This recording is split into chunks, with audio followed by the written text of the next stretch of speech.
In December 2019, the National Company Law Appellate Tribunal handed down an order that sent a shockwave through Indian corporate governance. They declared the 2016 firing of Cyrus Mistry illegal and ordered his immediate reinstatement as the executive chairman of the $100 billion Tata Group. This chart shows the shareholding pattern that makes the Tata boardroom so volatile. Tata Trusts holds a commanding 65.89% majority, while the Shapoorji Pallonji, or SP Group, Mistry's family, holds a crucial 18.37% minority stake. For decades, the SP Group acted as a silent partner. That dynamic shifted in 2012 when Cyrus Mistry took the helm, rewriting the historical balance of power. 4 years later, in October 2016, the Tata Sons board abruptly voted to oust Mistry from the executive chairman post.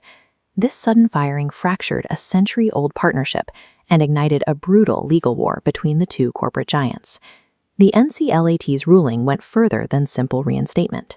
The tribunal stripped Tata Trusts of their voting powers and reversed Tata Sons' legal status from a private company back to a public one.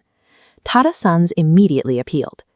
The core issue before the Supreme Court was whether a judicial body can legally force a company to rehire a chairman, and ultimately, who actually holds the power in a corporate boardroom. In March 2021, a Supreme Court bench headed by Chief Justice S.A. Bobde took up the appeal. Over the course of a massive 282-page judgment, the bench systematically dismantled the NCLAT's ASIC.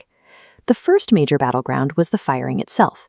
The SP Group argued that removing Mistry without warning constituted minority oppression under Sections 241 and 242 of the Companies Act, laws specifically designed to protect minority shareholders from abusive actions by the majority. This flowchart illustrates the Supreme Court's counterlogic. The justices ruled that firing an executive chairman due to a loss of confidence is a standard commercial decision made by a board of directors. It is not an act of minority oppression. The bench pointed out that the NCLAT had essentially treated the ouster of a corporate executive as if it were a labor court adjudicating a wrongful termination suit. The second battleground focused on board independence.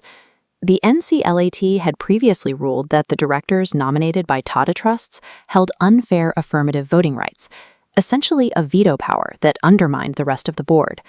The Supreme Court reversed this point. Because Tata Trusts are charitable organizations, the court noted that their nominees are placed on the board to protect public interest. Therefore, giving them affirmative voting rights is valid and non-oppressive. By validating the firing and the voting structure, the Supreme Court restored the primacy of the board of directors' commercial wisdom. The justices established a firm legal precedent here. Section 241 of the Companies Act exists to penalize actual, documented oppressive conduct. It cannot be used to discipline a management based on the possibility of a future conduct. Finally, there was the controversy over the corporate status.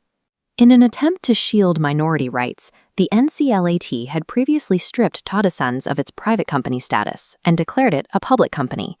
The Supreme Court fact-checked this move against the 2013 Companies Act. Under Section 268, Tata Sons strictly met all the legal parameters of a private company.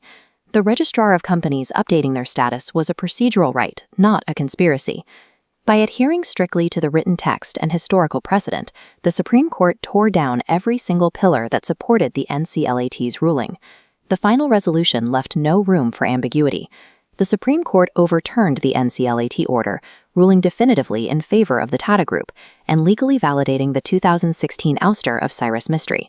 For corporate India, this judgment set a massive precedent. The court firmly established that while minority rights are protected by law, those rights do not grant minority shareholders a veto over majority decisions. Unless a party can prove actual fraud or a complete breakdown of legal compliance, courts will not step in to micromanage the internal affairs and commercial operations of a private company.